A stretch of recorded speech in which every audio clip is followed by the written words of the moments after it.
For the first time in New York State, early voting will be permitted. Ahead of Election Day, November 5th, designated locations across the city will be open for voting. This past January, early voting was passed as part of a package of election reforms.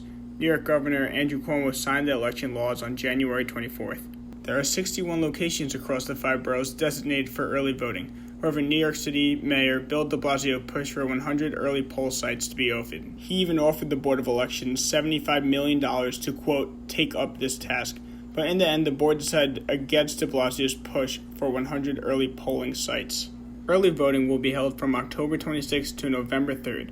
However, voters need to be registered in advance to be eligible for early voting. The registration deadline is October 11th. Many New Yorkers struggle to get to the polls due to work obligations, family obligations, and other barriers. Expanding voting dates may give New Yorkers more opportunities to reach polls at their earliest convenience. Voter turnout in New York has been among the lowest across the country, and advocates continue to push for more reforms.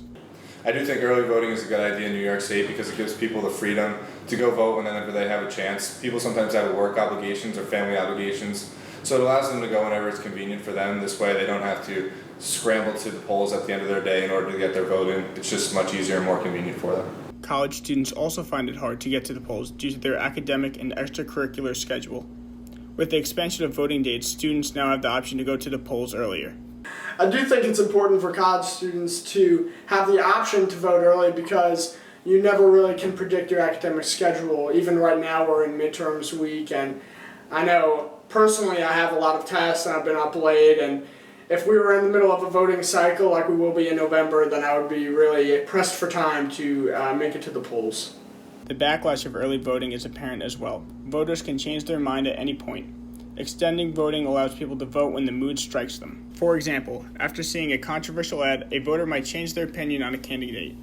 Voters who attend polls early cannot rescind their votes even if their opinions change. With so much circulating around the 2020 election, New York State will finally get the taste of early voting.